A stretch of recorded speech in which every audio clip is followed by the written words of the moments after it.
slide is visible. So I think everyone has finished their urges and are here back. Yes, sir, absolutely. Because after the long session, there are many urges which which should not be suppressed. So we were following Ayurvedic system. Okay, so we were discussing about Dinacharya, where we discussed that we should get up at Brahmi Muhurta. If not possible, at least we have to try to move towards Brahmi Muhurta so that gradually in one time of life we will get up at Brahmi Muhurta. But those who are really getting up, that's good. If we are not, we should try towards that. And it's not very difficult to follow the Ayurvedic lifestyle. As I have mentioned, it takes only 1 minute's time to observe the body and the breath. For Ushavpana, it might take maximum 5 minutes. For evacuation of bowls, once it is set, then it will not take more than 2 or 3 minutes, or maximum 5 minutes. Brushing the teeth, 2 or 3 minutes. Jikhvalin Lekhana, 2 or 3 minutes. Applying Soviranjana at least weekly once at night, Saturday, and morning it can be cleaned up. This is another thing which I heard from most of the people, that applying oil to the body is a very difficult thing to do.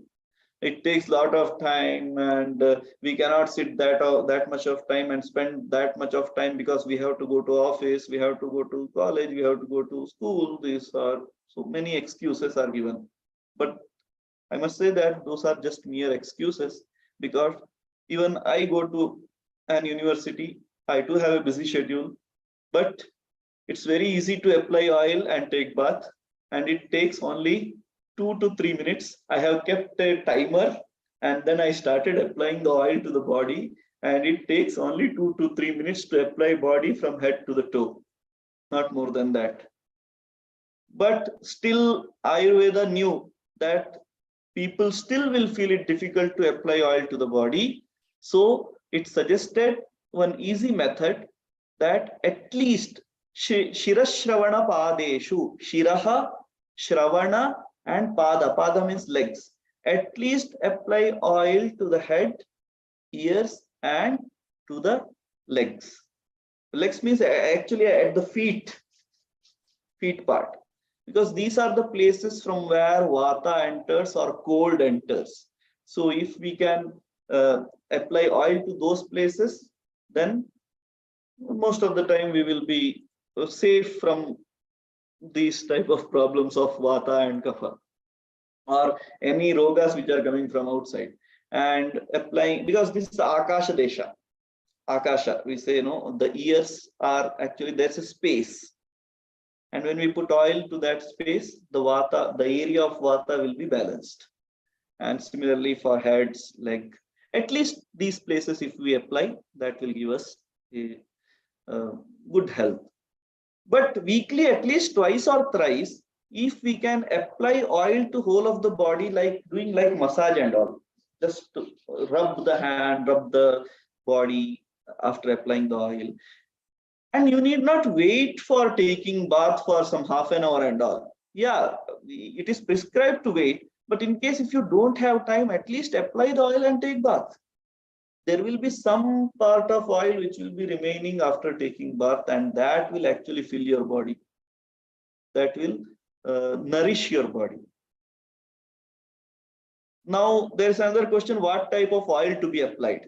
Every time we cannot apply the mustard oil. The mustard oil can be prescribed in North India. But in all part of India, what oil should be prescribed? So Ayurveda says the better oil should be gingerly oil or sesame oil, tilka tel. Tilka tel is the best oil which can be used throughout the world, anywhere, for the massage of the body. And for glowing of the skin, the badam ka tel is prescribed. So where can we get? I saw I was seeing the ingredients of the Tejas oil of Patanjali.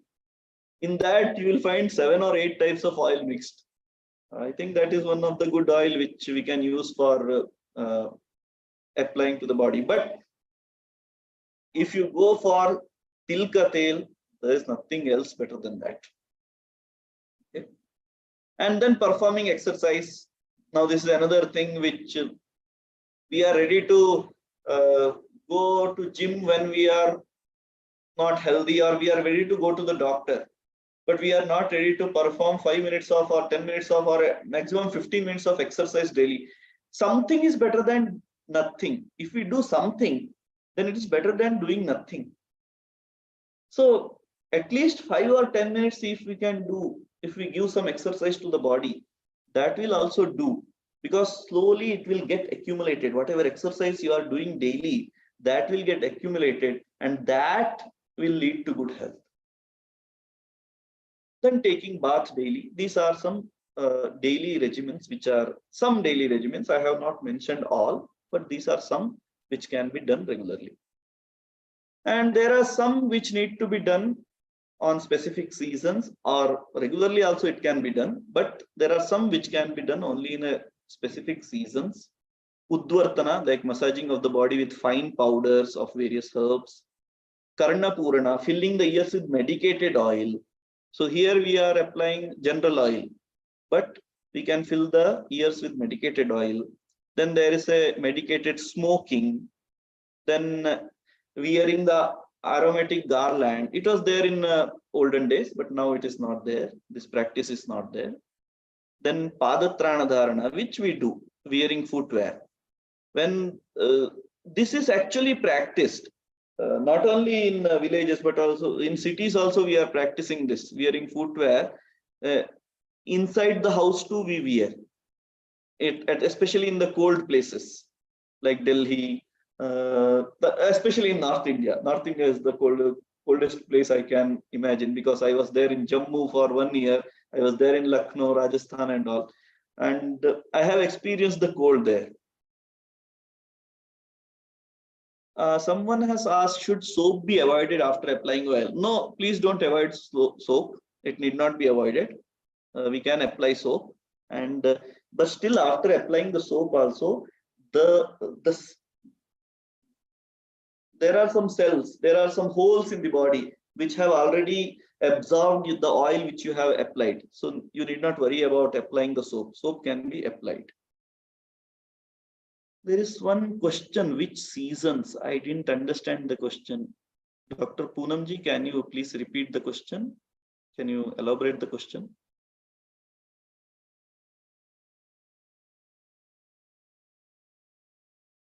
And there is one question, is it almond oil or groundnut oil? Almond oil actually helps in the glowing of the skin applied. Groundnut oil is not applied to the body. As per Ayurveda, it's not applied. Almond oil is applied and it gives the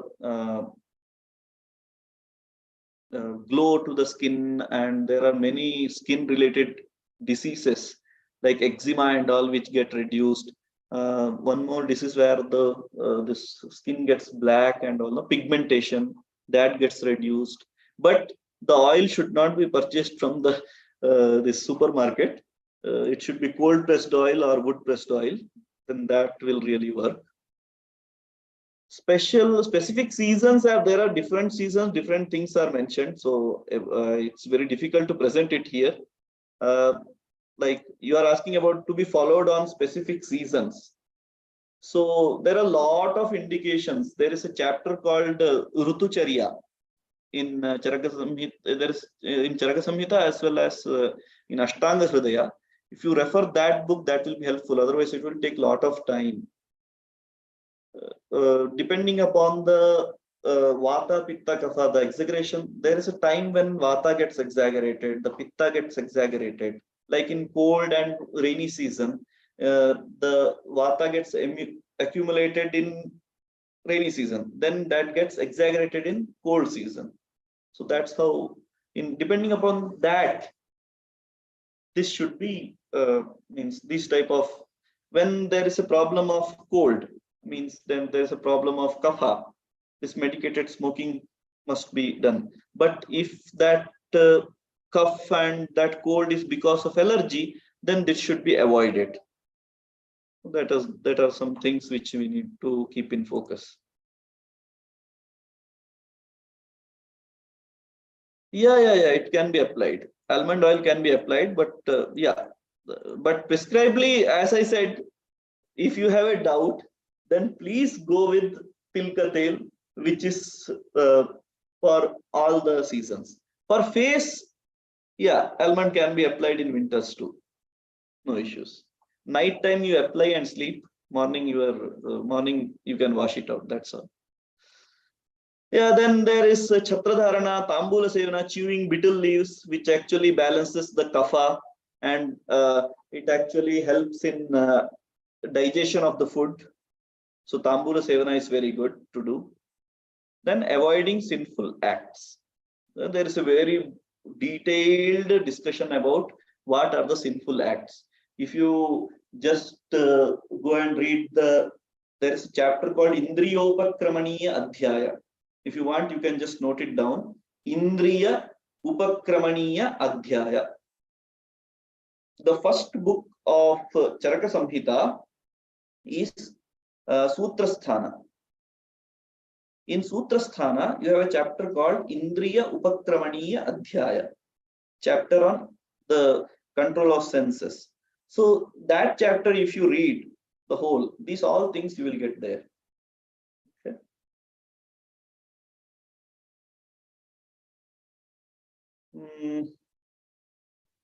Now, disease management system is mentioned in Charaka Samhita, where there are four people or four aspects which plays a major role in management of disease, like patient, attendant, doctor, and drug. So a patient should provide all the information. As it is said, तीन लोगों से कोई बात नहीं छुपानी चाहिए, doctor से, lawyer से और ज्योतिषी से. इन तीनों से सारी बात बतानी चाहिए. That's what they say. I have heard this when I was in North India. So provide all the information to the doctor. Nothing should be hidden. Similarly, the attendant should be very clean. He should have knowledge of patient care. So all those things are also explained in Ayurvedic texts. I mean, if you see the Vimanasthana of Ayurveda, of Charaka Samhita, you will find the description how a doctor should be, how an attendant should be, how a patient should be, what type of drug should be provided. So this is how the disease management structure is given in Charaka Samhita. So the way of treatment is totally opposite compared to the modern system of medicine. Ayurveda first searches for what is the main root cause of the illness. Like now somebody goes with a fever. Fever can be of different types. It should not be always because of kapha. Sometimes it is because of pitta, sometimes it's because of vata. So what is the main cause, root cause of what is that imbalance that caused this fever? That's what the doctor tries to find out.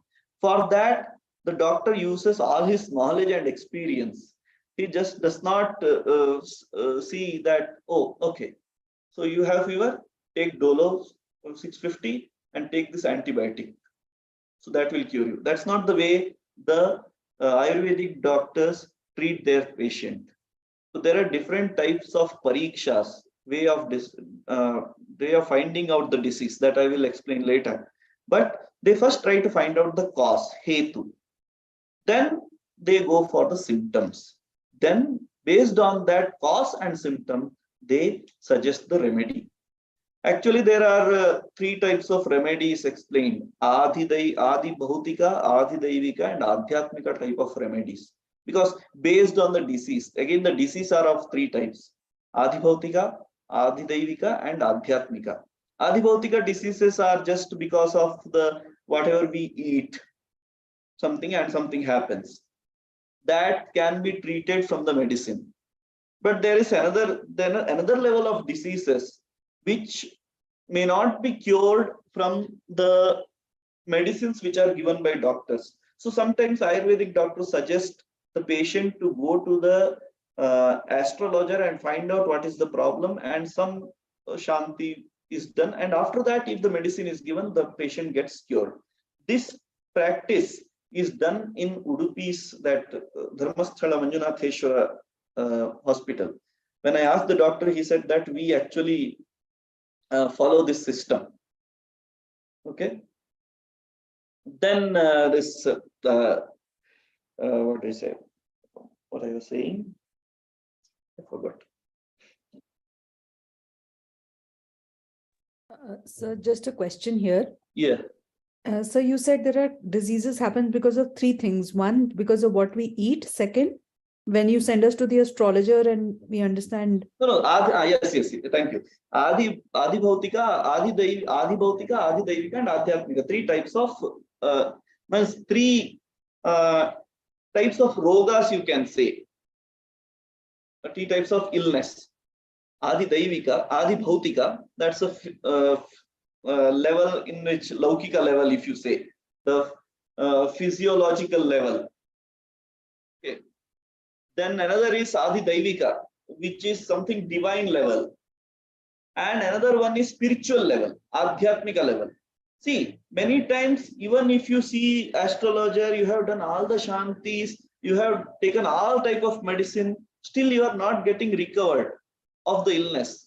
So what is the reason? When I ask this to the Ayurvedic scholars, or when we go to the text, when you refer to the Ayurvedic text, you'll find that this is a third level of illness, which is actually nothing but Adhyatmika. For that, the doctors prescribe to go for meditation, yogic practices, meditation, doing dhyana. These are the ways through which that type of rogas can be tackled, especially the psychological illness. Because of psychological aspects, we get illness to the health, physical health. That actually is considered as Adhyatmika type of rogas. So these are three types which I have not mentioned here, but then thought it is very important to share. So that comes under this remedy part. When remedy is thought, those three aspects are also kept in mind. So diagnostic techniques which are prescribed in Ayurveda are these. So examination of the patient is based on constitution, Vikriti, that morbidity which happens in the body, tissue elements, organs, body measurements, homologation, psychic condition, the food which he took, physical fitness. These all things are kept in consideration before going to the treatment of a patient. The examination of the patient, first level of examination of the patient is this. These all things are asked to the patient. First, doctor finds out what is the constitution. Then, where that constitution got imbalanced, Vikriti. So, what are the tissue elements which got affected? So, this based on these, all things are discussed. This pramana and all we see, pramana, age and all, we see even this day the allopathy doctors are also following. Then the examination of the diseases which are prescribed in the Ayurvedic texts are darshana pariksha, just by seeing the patient, constantly seeing the patient, whole body of the patient, the behavior of the patient, the way he is moving his hands, legs, eyes, the way he is speaking, those all things come under consideration while examining the disease. Then sparshana, touching the patient, different parts of the body, touching and finding out what is the problem, like hitting, the way they hit into the backside and find out kapha, pain and all. Then prashna pariksha, asking several types of questions. There's a load of questions which will be asked by Ayurvedic doctor. If he is a very good doctor, he will take a lot of time in asking questions to the patient, because those questions actually helps in understanding the root of the cause. Then nadi pariksha, this is like pulse, checking the pulses. Those scholars are very less now these days. It's very rare to find nadi scholars, nadi experts. Mutra pariksha and mala pariksha. This is urine test and feces test. This is a well-known thing. Now, very important aspect is sleep, without which the word sleep is taken very lightly by many. It is considered that why should we spend time in sleeping? Sometimes why should we spend time in sleeping? Sometimes let us sleep a lot. These are the two things. Sleep is not considered to be a part of healthy living many times. So according to Charaka Samhita, there are three aspects which are like a pillar to any human being. Any human being. Like food, sleep, and control over sense organs. We take sleep for granted, but sleep is important in maintaining overall health condition because sleep is the cause of joy and sorrow. If we are getting good, balanced sleep, we are joyful. But if one day, if you are not getting sleep at night, the whole day is like a sorrow for us. Fatness and thinness depend upon sleep.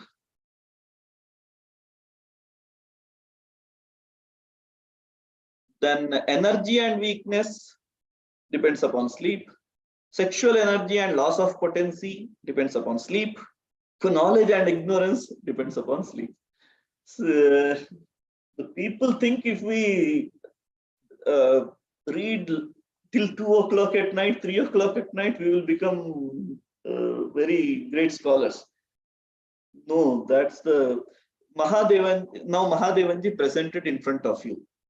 You have seen him. Okay, you have experienced his knowledge. He is a scholar. Do you agree that? I'm sure everyone here will agree that Mahadevanji is a great scholar.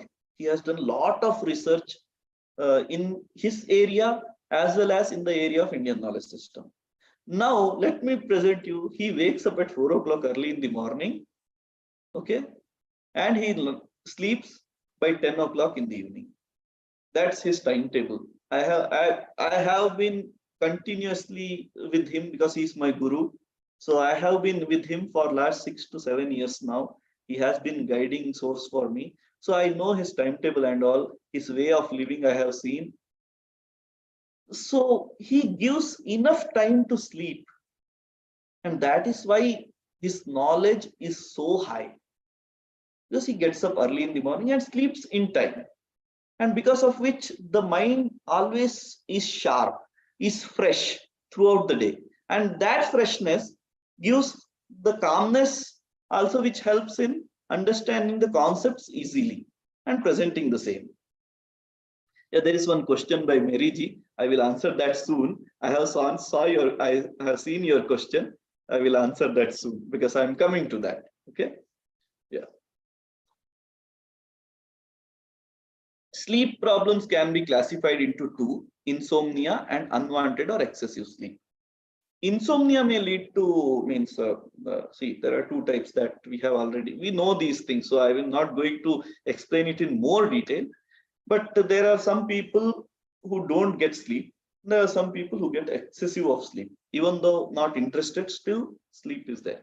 Insomnia may lead to other types of diseases such as body pain, heaviness in head, yawning, laziness, exhaustion, giddiness, indigestion, state of unconsciousness, and diseases related to vata.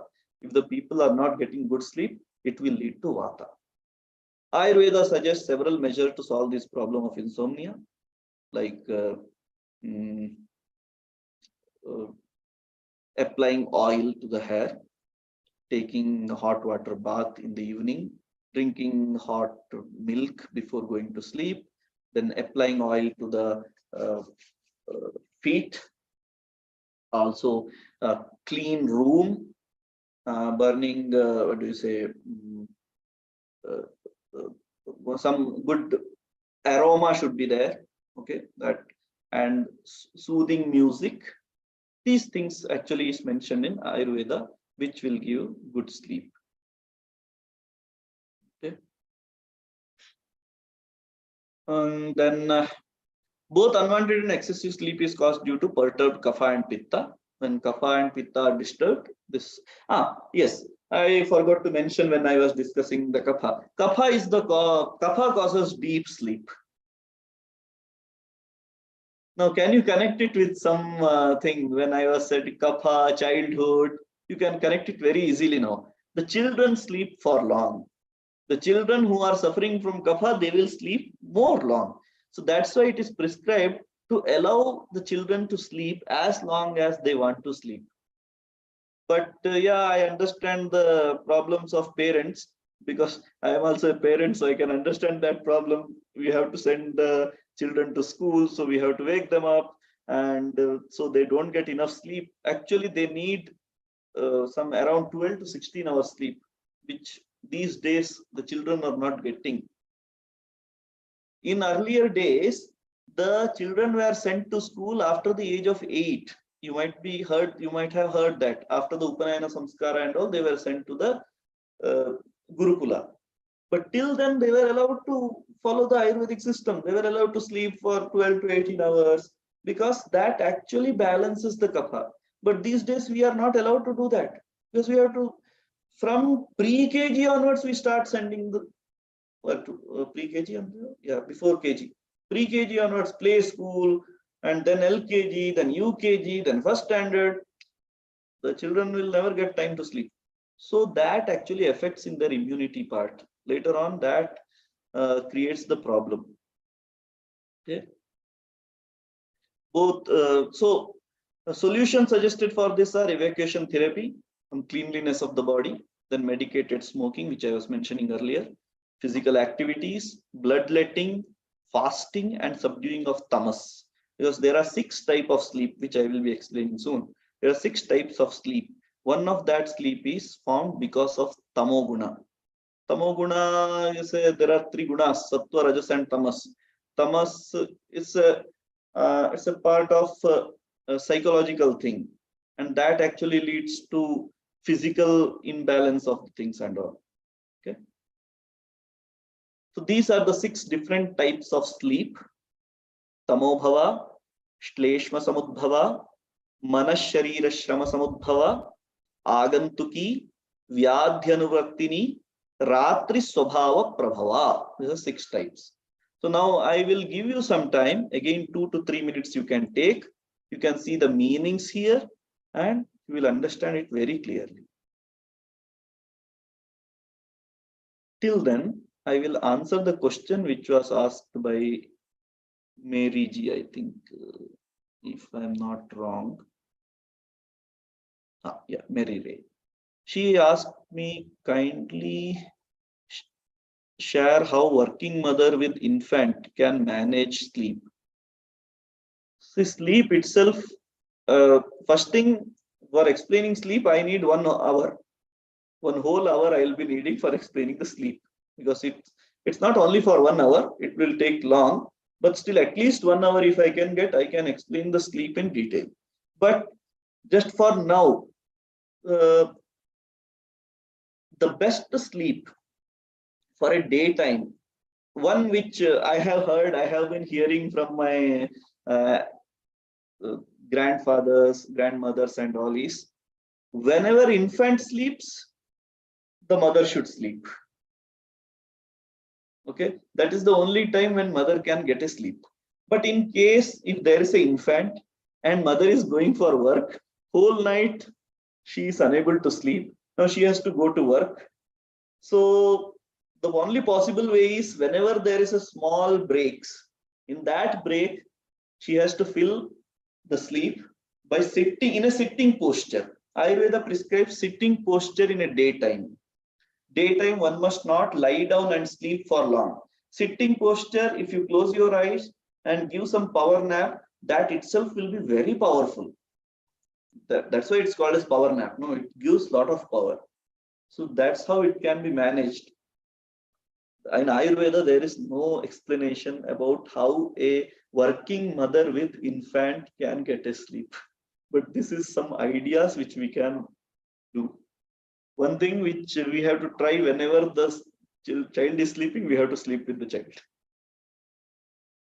Hope I have answered the question of Mary Ji. So we were discussing about 6 different types of sleep: tamobhava, shleshma samudbhava. Tamobhava is when tamas covers the mind. How does this tamas actually? One example I can give. In Bhagavad Gita, there is about explanation about the food Yatayamam gatarasam puti pariyushitam chayat uchishtam chamedhyam bhojanam tamasapriyam. Different types of food also cause tamas in the body. The food which we have eaten, which is kept in a refrigerator for long, the food which was cooked before 3 hours, the food which which is leftover food, when these type of food is consumed, it leads to tamoguna, and that tamoguna, like almost like laziness, that leads to sleep. Shleshma samudbhava is because of kapha, which I have already explained, and exhaustion of the mind and body causes a type of sleep. There is a sleep which is caused because of some smell, medicine, massages.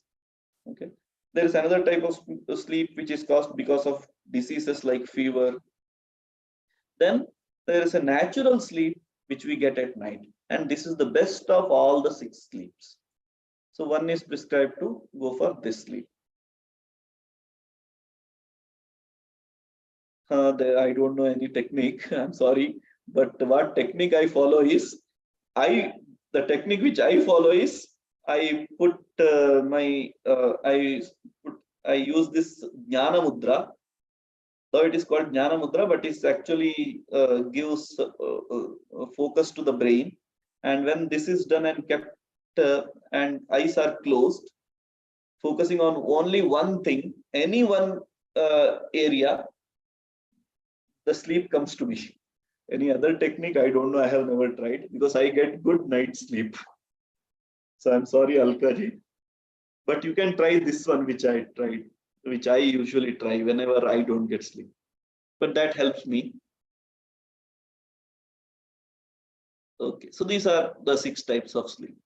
Okay. Food intake method. There are, again, this is one more thing which will take at least 2 hours to explain. There is one whole 2-hour session of mine where I have explained about food intake methods, but this is a short span of time where I cannot explain everything.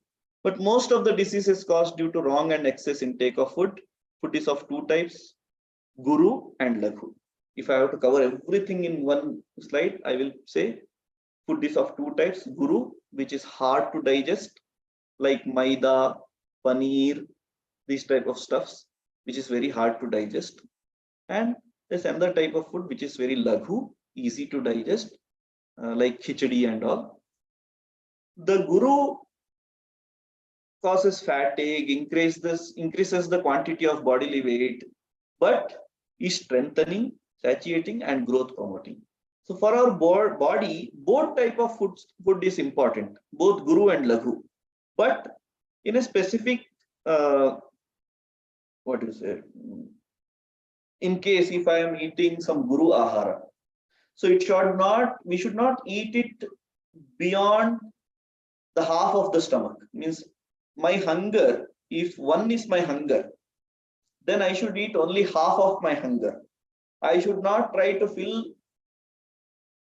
till the akantha, till the throat. So that's how the Guru Ahara should be maintained. Even Laghu, we should not eat that much. That should also be for some limit. Laghu should be consumed.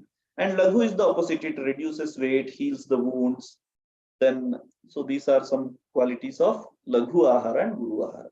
Prescribed is Laghu Ahara as much as possible. And sometimes Guru Ahara can be the part of our daily food. The food to be consumed must not have been cooked before 3 hours, which I have already explained. Such food does not get digested soon, and it increases tamasic tendency in an individual. Okay. Time is 4:54. So Ayurveda versus allopathy. As I said, I am not against any medicine system. All medicine systems have their own, but still, as we are discussing about ancient Indian system, so I have to show the difference between these two. So allopathy primarily oriented towards treatment of diseases. Okay, drugs are developed,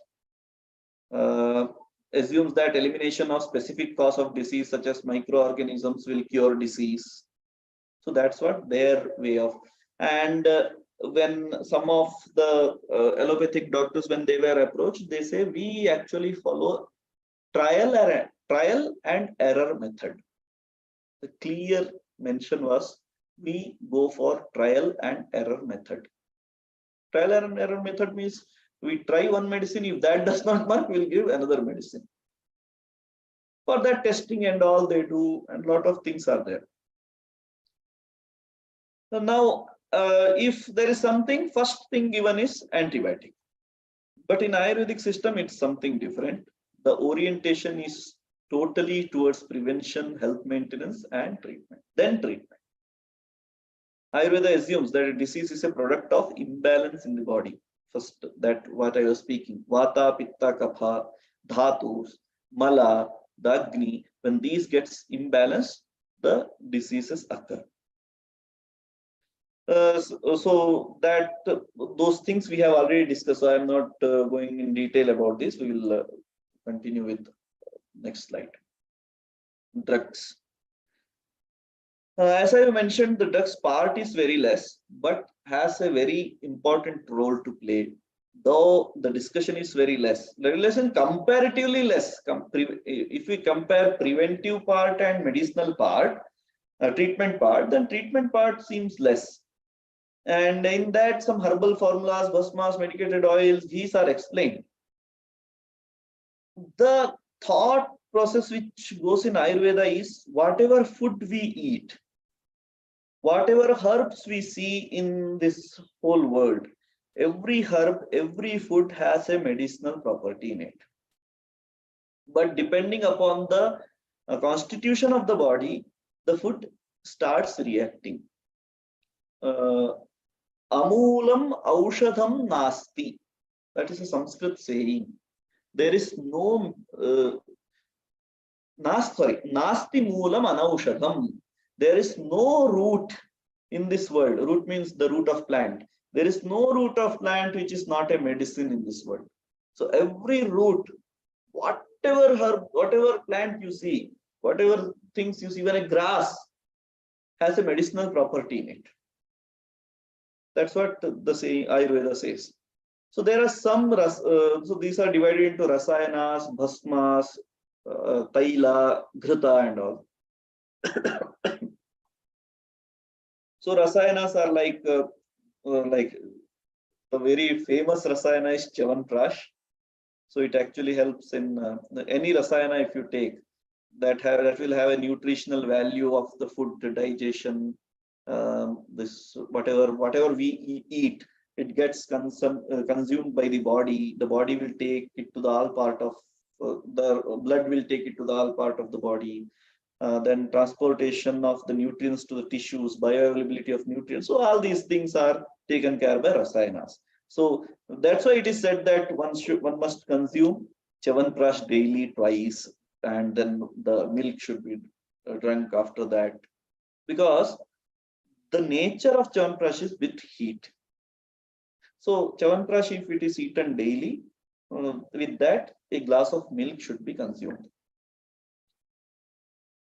Now the main ingredient in Chyawanprash is Amla, the gooseberry. Amla, gooseberry, what we call this. And it has a nature of increasing the immunity in the body. Not only that, I have seen some examples which my friends, my one friend was mentioning about his friend. That person got some white hairs in a very young age. So somebody told him to consume Amla daily. So that person, whatever season it is, from where, somewhere he used to get the Amla, and daily he started consuming Amla.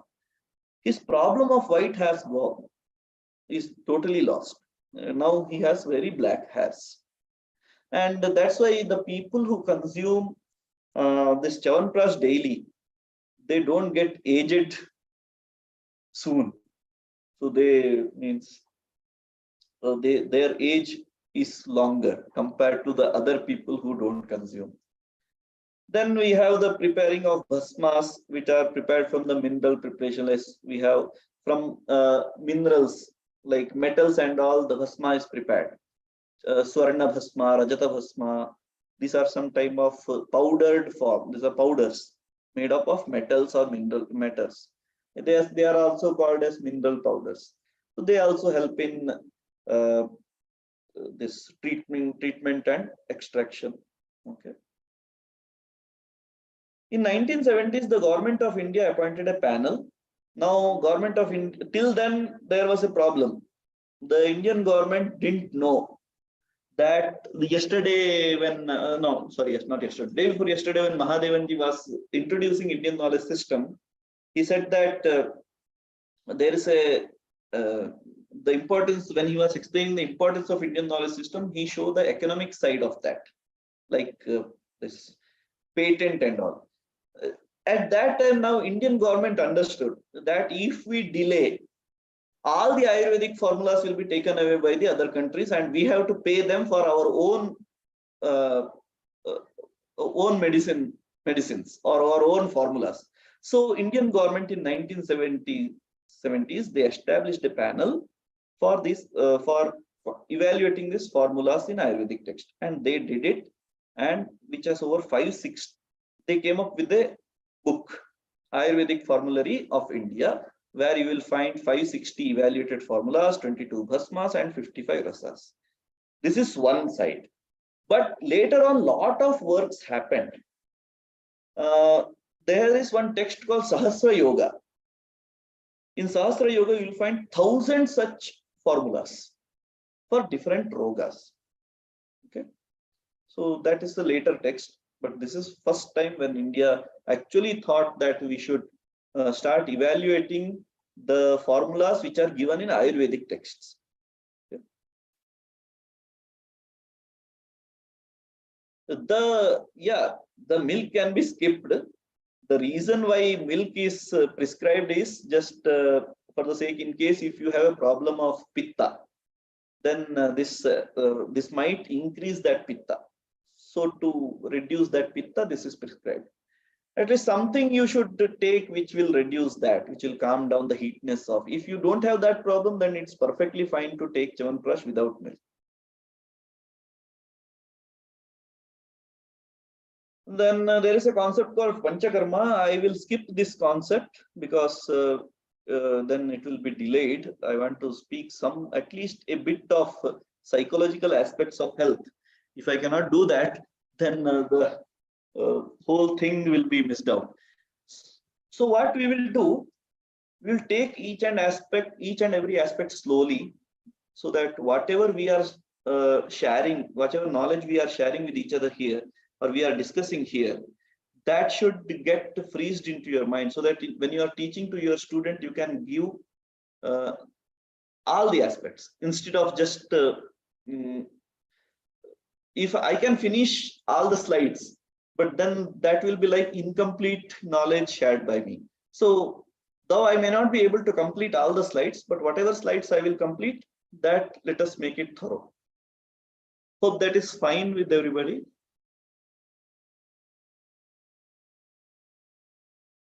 Yeah, okay. Yes, sir, absolutely fine. Okay, thank you. Thank you. Now, psychological aspects of health. As I have said, the first part is done now. The first part means Samadosha, Samagnischa, Samadhatu Malakriya. This part we have completed and we have discussed, for some extent we have discussed. Now the second step is to understand Prasanna, Atma, Indriya and Manas. So what is this Manas? Mind. We know that there are 10 Indriyas. At least we know there are 5 sensual organs. Those organs we have studied in our school days. But there are 5 active organs, action-based organs like legs, hands, sex organs, and anus, and then Panipada, Upastha, Payu. So there are 5. I don't remember another one, but there are 5 in number. So those are 10. 11th one is, which is called Antarendriya, a subtle internal organ, that is Manas.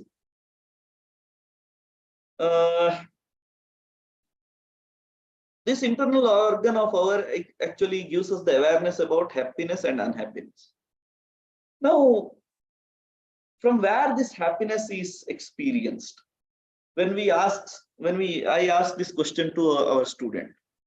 So some student answered, sir, if we are eating gulab jamun, it's our taste bud, which actually, it's our tongue that actually gives us happiness. Then another person said, sir, if we see a new car, the beautiful car or a beautiful flower in the garden, we feel happy. So that eyes are the source of happiness. Eyes gives us happiness. Similarly, for different organs, different answers were coming. Then I asked that student, okay, if you like gulab jamun, I'll do one thing. I will feed you 100 gulab jamuns first. Then another 100 gulab jamuns first. Will you eat? She said no. Then I asked the reason. Sir, I am fed up of eating this. But you only said that this gulab jamun gives happiness to you. So your tongue is giving happiness. No, sir, now my tongue is not giving happiness. Then what was giving happiness? So happiness is actually giving something else which is beyond the tongue. The unhappiness is experienced, it is beyond the tongue. And that is nothing but manas, that's the mind. Okay. Cause of all bindings and moksha is manas. If we think that we are caught, we are always caught. If we think we are not caught by anything, we are mukta. Let me give you one more example. I'm sorry if I'm giving lot many examples, but without examples it might not. But give your personal examples when you teach your student. During the exam times, it's common that students get this exam sickness or nervousness. I used to get the same thing. But I had one trick to solve it. I used to tell my mind, what maximum will happen? After writing the exam, maximum I will fail. Okay, what will happen if I'll fail? Maximum my parents will scold me. They will not kill me. They will scold me. Yeah, 10 people will say, hey, tu fail ho gaya. Okay, iskan se dalo, uskan se nikalo. What maximum can happen? That actually helped me. And I was so free while writing the exam because I had no tension, I had no nervousness because I understood whatever, let whatever happened, I don't care. And I got very good marks. That's a different thing. I got a very good marks. But that's what I am saying. If your mind is everything, if you are ready to console your mind, all is well, if you can say, that will really give either it will give you moksha or it will give you bandhana. Bandhana means bindings. If the mind is not controlled, the sense organs will behave in an uncontrolled fashion. So mind, see, mind is a sarathi. Mind is a driver. Okay, that driver is actually controlling this whole car, which car has 5 engines. Okay, 5 engines: eyes, ears, nose, skin, and what I have missed? Taste. Okay, these are the 5 engines which are controlled by one driver. If this driver has drunk, then what will happen to that whole vehicle? That's the exactly thing what happens when mind is not controlled. So mind need to be controlled. Otherwise, our all indriyas will be outside of the control. And Sankhya philosophy actually says human mind is made up of 3 gunas: sattva, rajas, and tamas. Their interplay decide the psychological and emotional behavior of an individual. Interplay means again, I would like to say this sattva, rajas, tamo gunas need to be in a balanced. Balance does not mean that equal, huh?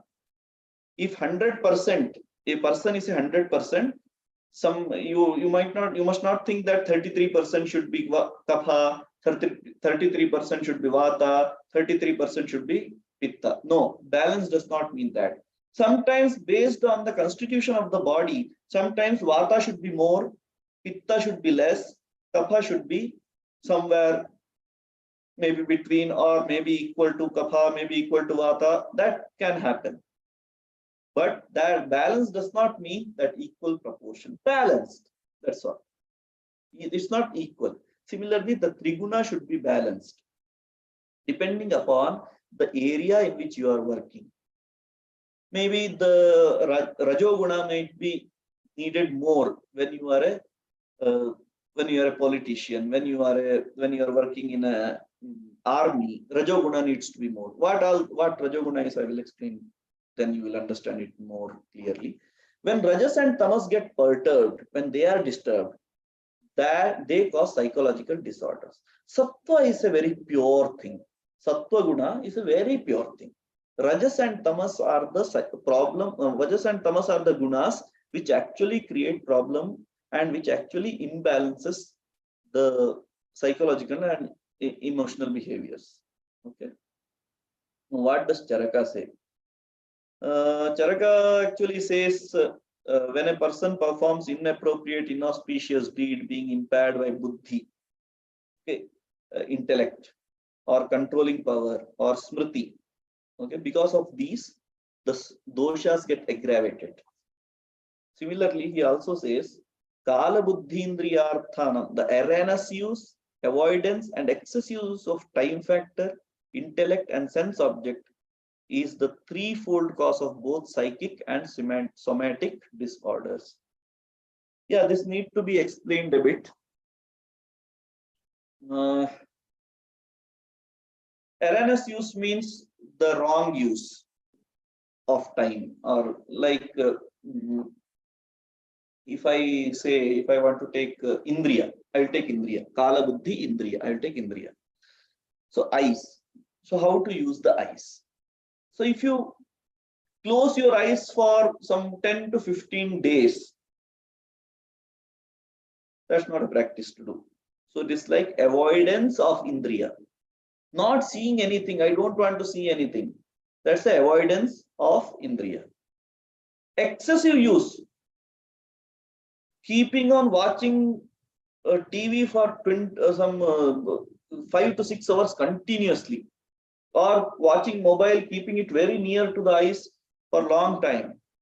Erroneous use, watching which is not good to watch, watching for long, which is very powerful, light is coming and watching it. That's the erroneous use of indriyas. Similarly, for all the things we have to understand. Kala buddhi indriyarthanam yogo mithya nachaticha dvayashrayanam vyadhinam trividho hetu sangraha. This is the three reasons which also cause different types of psychic and somatic disorders.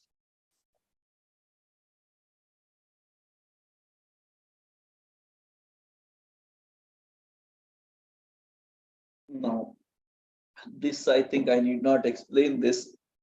The most important thing which is lacking these days is work-life balance. I hope you all understand what is a work-life balance, because all of us are maybe maybe the pramana might differ. The level might differ, but work-life balance sometimes is challenged these days because of the competitive world. If we don't deliver today, by today evening, someone else will be someone else would have been delivered that. So delivery must be done very in a very fast manner. So because of that, different companies, different institutions are making people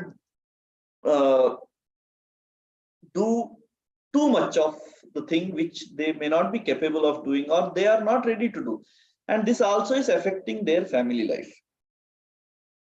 A growing number of dissatisfied employees complain that they feel deprived of a meaning in their workplaces.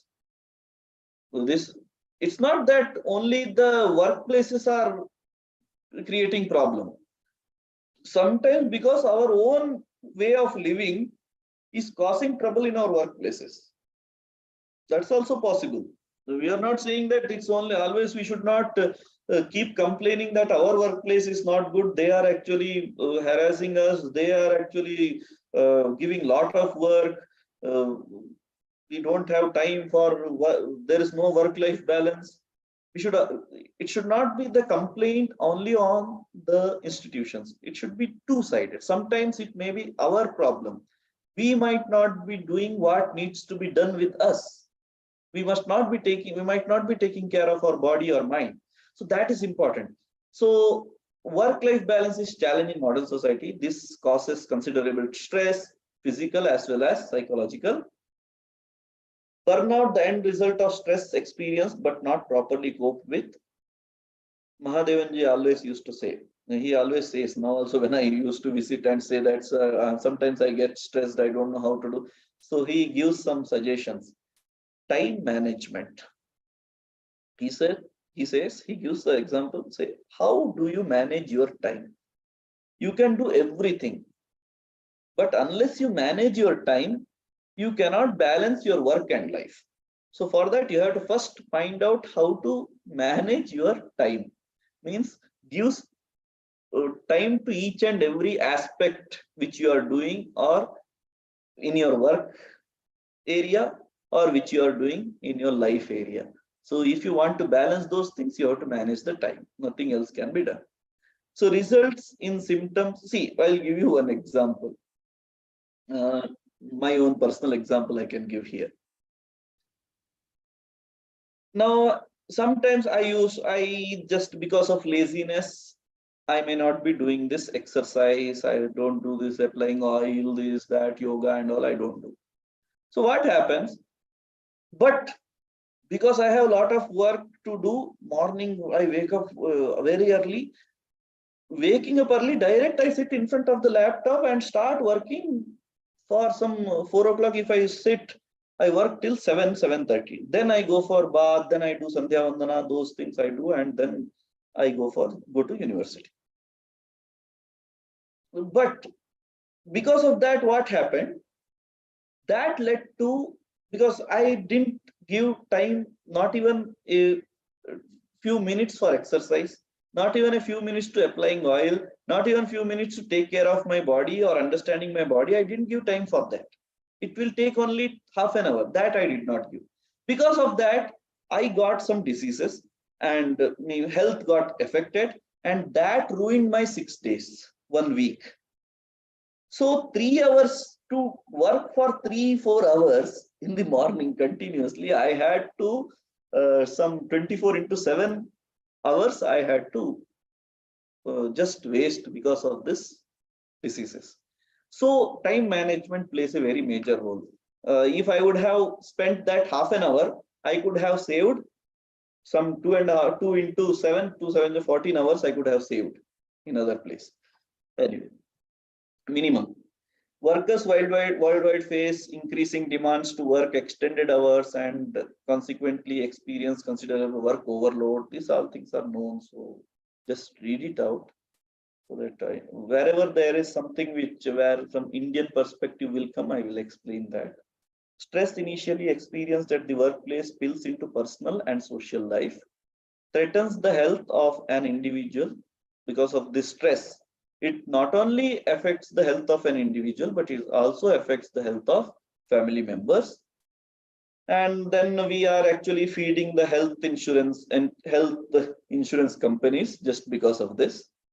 In olden times, have you ever heard that in ancient India there was a company called life insurance company or any health insurance company? No, because people knew how to take care of their health, and they after that they knew how to control their mind. They used to read Bhagavad Gita and understand that clearly. So that is the thing which we lack, and that is leading to the health issues. A psychologically stressed individual suffers from ill health, both mental and physical. Medical practitioners today advise certain changes in lifestyle. So especially medical practitioners, both in all medical practitioners, not only the Ayurvedic medical practitioners, but also allopathy, homeopathy, Siddha, everyone actually suggest or advise to follow the yogic way of life. And Patanjali has actually given that way of life, so that Patanjali proposes yoga as a mechanism to progressively work on the mental fluctuations to eventually still the mind. There is one sutra in Patanjali Yoga Sutra. There is a sutra which says Yogaha Chitta Vritti Nirodha. Chitta Vritti, the actions of the mind, the controlling of the actions of the mind is yoga. Okay. Now, the understanding is the society about yoga is something else now, because it is presented in that way that yoga is exercise. The main goal of yoga is not exercise. The main goal of yoga is to control the mind which keeps moving here and there. In Bhagavad Gita, there is one shloka which is said by Arjuna. Chanchalam hi manah Krishna pramathi balavadridham tasyaham nigraham manye vayoriva sudushkaram. The Arjuna says to Krishna, this mind is very fickle, like an air. I am unable to control it. It's very difficult to control this, as if to control air. Then Krishna says, Abhyasena tu kaunteya vairagyena cha grihyate. If you do regular practice, you can control this mind. So actually yoga helps in controlling of this mind. So the main goal of yoga is not the health of body, but through body controlling of mind. Because to control the mind, you must be first physically fit. If you are not physically fit, you cannot control your mind.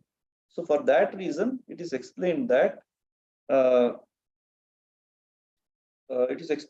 one should have good bodily health, physical health, and then that will lead to mental controlling of the mind. And once you have controlled the mind, you can control all the senses. In any stress disorder, the parasympathetic autonervous mechanism failed to function adequately to minimize the impact of stressful stimuli. Yoga has the potential. So these all things are explained that yoga does these things. Okay. Now see how the health and wellness goals are achieved. So from below to above. Okay. See, yoga way of life. If we follow yoga way of life, which is physical exercises, meditation, appropriate life goals, worldview, this I will show what are these. When these are followed, it leads to physical fitness and no psychological stress. And that leads to balanced physical and psychological status. And that leads to higher goal, that is health and wellness. So to achieve health and wellness, the yoga way of life, yogic way of life actually plays a very good role. And it's not that difficult to do. See, if we can, what is more important? To live life longer and doing what we really want to do, the work which we want to do, means if we are appointed at some institution or some company, to dedicatedly work towards that company for long, or to affect our health and spend limited time, less time, earning less amount of money, what is more important? So if I ask, the people will say healthy life with living healthy for long and work for long, with healthy mind and healthy body. For that, if we must have to spend at least half an hour a day. Otherwise, that reducing that half an hour will lead to reduce our lifespan, I can say. That's what yogic way of life actually is. So there are 8 processes. So step by step it should go. What is happening these days? It is directly taken to asana part, which is not to be done. Asana is important. I'm not saying asana is not important, but there are 2 other things which are before asana.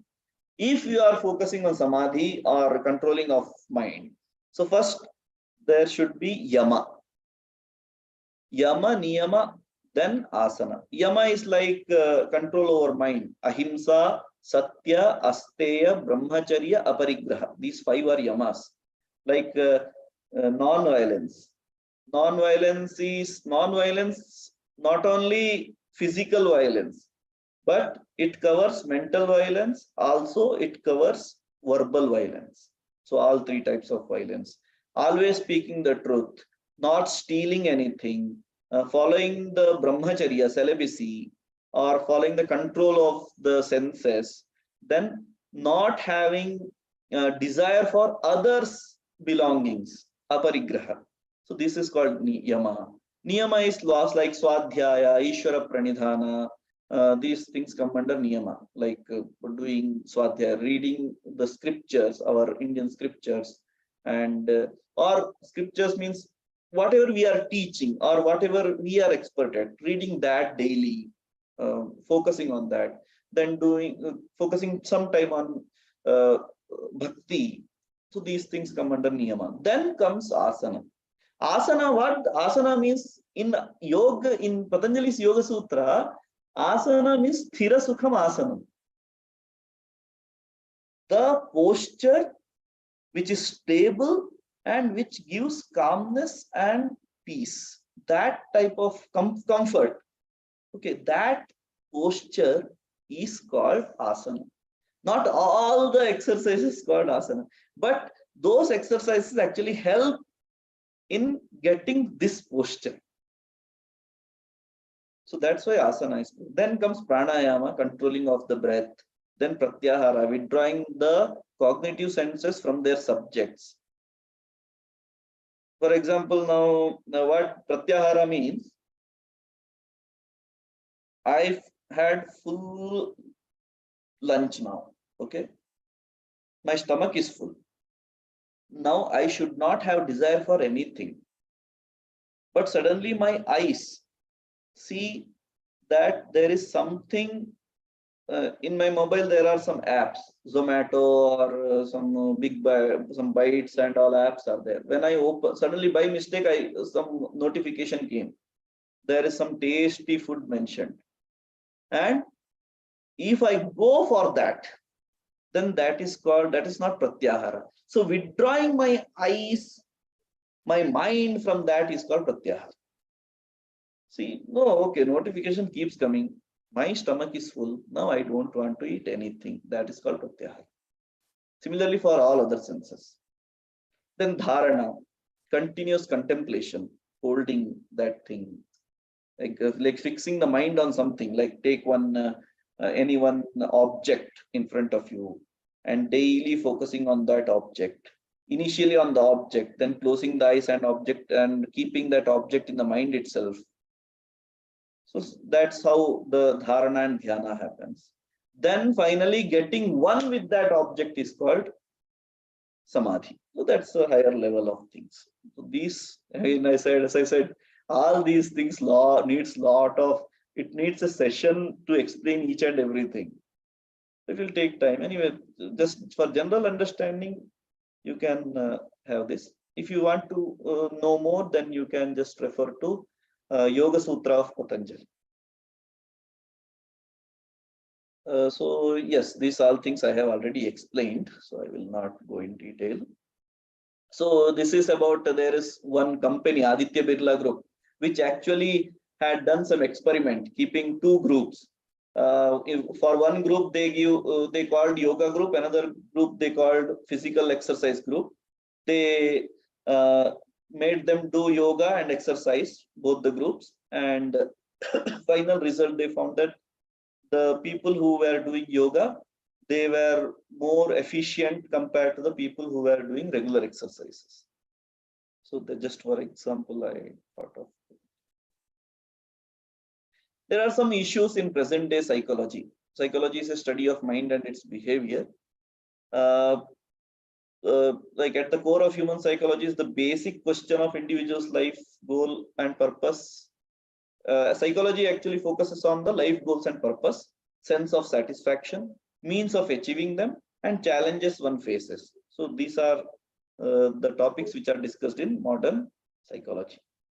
Currently, we employ dominant paradigms from the Western approaches.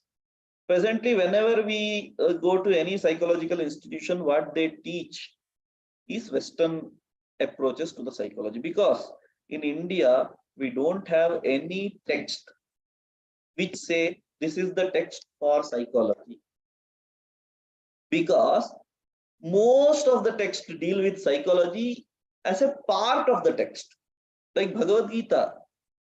If you want to take Bhagavad Gita as a text of psychology, it's a text of psychology and the doctor is Krishna. If you want to take a Bhagavad Gita as a management text, then this is a text of management, which tells how to manage. That's why Mahadevanji teaches Bhagavad Gita as a management text. And in our college, there is a professor called Dr. Ashok. He teaches Bhagavad Gita as a text of philosophy, psychology, sorry. So that's why in Indian system, we don't have any specific text called text for psychology, but it is there in Upanishads, it is there in Darshanas, it is there in Bhagavad Gita, it is there in Vedas. So different places it is scattered. Now the problem, as Mahadevanji was mentioning, that Indian knowledge system is seen as the knowledge of India, like Vedas, Upanishads, Mahabharata, Ramayana are seen as a spiritual text, which are not at all a spiritual texts. Yeah, there are some aspects which, as a part of text, some aspects are added for being spiritualistic and that. But most of the things are for society. So that part is left out. Spiritual part is kept in the mind. So the positive psychology paradigm of West has taken a superficial account of feelings and the behavioral dynamics of an individual. The issues such as social and family violence. So these are the issues which are taken in modern psychology. Mental health problems and moral decay faced by the society have society have not been, but yeah, these are taken, but they are not addressed in adequate manner. These are taken. Family violence is taken. Social violence is taken. Mental health problems are considered. But these are not taken in any adequate, and it's not really addressed, which are addressed in our whole Mahabharata. If you read, by chance, if you get a time, please start reading Mahabharata. You will see that all the movies, all the things which are happening in our life is nothing but it happened in Mahabharata. The story from the beginning to end, if you read, I was thinking what book I can suggest, but if you can go with the Gita Press Gorakhpur Mahabharata, that itself will, it's a lifetime task, because there are 1 lakh verses to read, but good task to do. Significant progress in science and technology in last, though in science and technology, there is a very good progress in last 100 years, but there is no improvement in happiness quotient. That is still the same. Now we'll see the aspects of Indian psychology. Not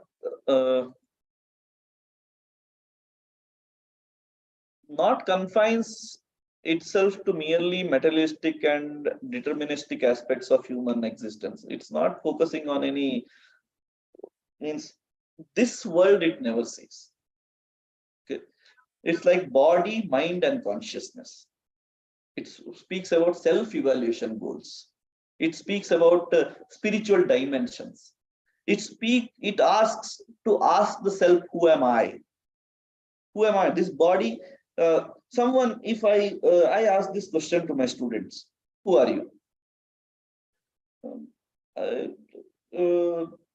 No, I ask, what is this? Whom I can? What is this which I am seeing? That student said, this is my body. Is that body you? He said, yes. Then how can you say this is my body? Because when I take this mobile, I said, this is my mobile. Ye mera mobile hai, mera. This is my. When this my feeling comes, then that is something which is different from you. My body, if it's my mobile, this is different from me. So if I'm saying this is my body, that will be different from me. Something which is different. Similar, so what is me? That question itself is what Indian psychology focuses upon. So in that psychology, to understand that psychology, we have different philosophical texts. We have 6 darshanas, plus we have Buddha and Jaina schools of philosophical thought. So these are the things which come under consideration when we discuss about Indian psychology. So basic tenets are Sat, Chit and Ananda, ingredients which gives happiness. And those are Sat, Chit and Ananda. Sat is existence, Chit is consciousness, or Chetana which we call. And then we have Ananda, that is bliss. Ananda, it's not happiness. Ananda is not happiness. It's something beyond that. I cannot explain. It needs a time to explain, so I will keep it as it is, Ananda. Essential goal. So essential goal to help individuals come out of ignorance and ultimately experience the oneness and the divinity within. To understand who am I, and see, I will give you one more example. You take a torch, it gives one light. But when we put a cloth with many holes in it and then pass a light through that cloth, the reflection which we get on the other side, you will have many dots of the light. That does not mean that torch is giving 10 different lights. Torch is giving only one light. But when it is passing through this cloth, it gives us 10 different, it shows that there are 10 different lights. Similarly, this body is like a cloth. We have different bodies, and those are different holes of the body. Okay, just assume that we have 100 people in one room, and those 100 people are 100 holes of that room. And a light, which is Atman, is passed through that cloth, and that is reflecting. So each body which the Atma in your body and my body is same. When this Atma leaves this body and Atma leaves the other body, that is not that Atma leaves the body. That Atma is one, it's not leaving. Thus the body gets changed. That cloth is thrown away. Light is still one. So that is what need to be understood. So that is the goal which Indian psychology has always focused upon. Making people aware that that one should understand about the self instead of understanding about this body or looking about the happiness of this body or taking care of this body is important. But the body and mind are important to know the self. So that is what the essential goal of the Indian psychology was. True self is the seeker of truth and repository of knowledge. Every individual is divine. Atmavat sarva bhuteshu. One should see, one should behave as self in all the living beings. If I have a pain, the same pain is felt by other person also. If I can gain the knowledge, I'm sure that person can also gain the knowledge. If I am hungry, I'm sure that person will also feel the hunger. So these type of feelings that I am not different from that person. So that is called every individual is divine. Then infinite in terms of possibilities. So that divine perspective comes when you see that you and that person are same. So when you feel yourself as a divine, you'll feel the another person to be divine. Then constraints of life also is described, suffer from ignorance of our true nature and mistake the ego to be the self. Some people think that self means ego, aham means ahankara. Every time aham means not ahankara. Till the day we feel aham is ahankara, there is aham, when you say these all things are mine, I, there is the concept called ego. That's a different concept, but there is something which differentiate the ego with the self. Understanding self and ego, these are two different things. In ego, you hurt yourself and you hurt others. In understanding self, you don't hurt yourself and you also don't hurt others. You feel that that person and myself are same. So that is where the ego and self get differentiated. So Triguna we had discussed Sattva, Rajas and Tamas. So in every body this is different. This has a different means. In every body, Sattva, Rajas, Tamo Gunas, what is a mechanism differs. मसाले का प्रमाण बदल जाता है.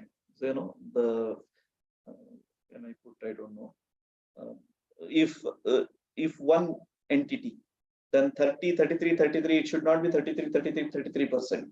It might differ, okay, depending upon the person. That's why the rock and rivers, they also have sattva rajas tamo guna. Rock has its own sattva rajas tamo guna, rivers its own sattva rajas tamo guna. Plant, trees, animals, human beings, every one has their own type of sattva, rajas and tamo gunas. Okay, it's like this computer you might have seen. It's like RGB. Okay, black is 000, dark blue is 25, 50, 75, and light gray will be 208, 216, 232. Similar thing happens in case of human or any entity in this world. The sattva, rajas, tamo guna differs. Okay, the quantity of sattva, rajas, tamo guna differs, and based on that, the human thought process, human living, human behavior changes. Okay. Now the basic characteristics we'll see. Then I think this is there are many slides, but I will stop with this slide. I will share the slides with you. Maybe sometimes later when if there's some opportunity where we can meet again, we can take this in more detail. Okay. So basic characteristics of sattva, rajas, tamo. Sattva, source of knowledge, embodiment of happiness that every individual experiences by its very nature. It binds by attachment to happiness and knowledge. So sattva gives happiness and knowledge. That's why our ancestors, rishis, they tried to increase sattva guna in them by following proper daily regimen, eating proper sattvic foods, not indulging in fights, because for indulging in a fight means that person is there, there is a rajoguna in that. So let's see rajoguna, passion, the source of desire and attachment. It binds fast by the attachment to action. The world of action desires to achieve name, fame, wealth and power emanate out of rajas. So rajas, if someone is in army, if someone is in politics, if someone is in business, then that person can never think that I should only grow sattva in me. If that happens, then he can never achieve name, fame, wealth, power and these things. He cannot fight in the war. So that's why rajas is important. The level of rajas should be high depending upon the occupation which we are in. That is the reason why sports people and the people who are working in this army and all, they are prescribed to eat this non-veg, because non-veg actually is a rajas ahara, and also spicy food. The more spicy, the more rajas, and that leads to anger, attachment, aversion and envy, these type of things. But sometimes a quantity of that is required for the people who are in such such occupation. I have written one paper with some of my colleagues from psychology background as well as from management background, leadership in Indian knowledge system, where we created a model based on sattva, rajas and tamas gunaha. How a leader should be, whether he should be only purely sattva based or rajas based, with some ancient and some modern examples. Then we have tamas, born of ignorance, deluding all embodied beings. It binds fast. It's a mind. It leads to, tamas is like laziness, sleep, mentally dull. These type of things you will find on the tamas people. But tamas is very important for sleeping. If there is no tamas, we will not sleep. That's why the people who want to do tapas, or the people who are in who are in occupations which I have already mentioned, like politics or leadership area, they should reduce their tamas. Rajas can be high, sattva needs to be there, but tamas needs to be very low. Only for sleeping purpose the tamas should be there. If tamas is more, rajas and sattva will be low, tamas will dominate, and once the tamas dominates, life is gone. So for that purpose, the balance of these things, depending upon the occupation, the balance need to be done. Depending upon the health, sometimes balance need to be taken care of. But if I am saying that I am the person who will go to the who will be in army, and I want to increase my rajas more and more and more, that will also cause trouble, because if rajas is high, sattva will go down. Sattva and rajas should be in a balance, very much balanced, because the creative, the thinking power, the knowledge is given by sattva. If thinking itself is not there, rajas is high, it will be like Ravana. Rajas is very high.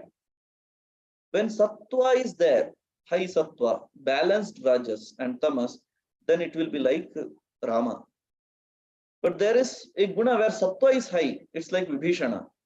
Sattva is high, rajas is there, tamas is low, but sattva is very high, because of which Vibhishana, it's a type of King Vibhishana, who became the king, but he could not go against Ravana. Well, these things need to be sometimes some up and down, some measurement, measures will be going up and down. So depending upon that, the occupation will also differ.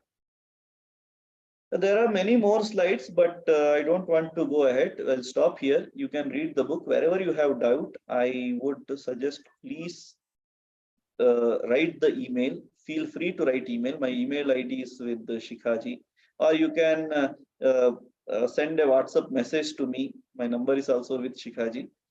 Whenever I have time, I will send the reply to you. Yes. But please do read the book and understand all the concepts, because we all are Indians. It's very important to understand our knowledge and take the knowledge ahead. Okay, for today I will stop here. Tomorrow we'll continue with public administration. Thank you so much, sir. Thank you. It was indeed a highly informative session for today. I must say that you've awakened us in so many ways, in terms of how we should be eating, how should we be cooking, so many forms of life. I think I was just having a discussion with one of our colleagues during the break, and she was saying it is all that you are sharing with us today is what our grandparents used to tell us, and we used to take it so lightly. So I mean, just in a very formal setup, you're telling us the same things.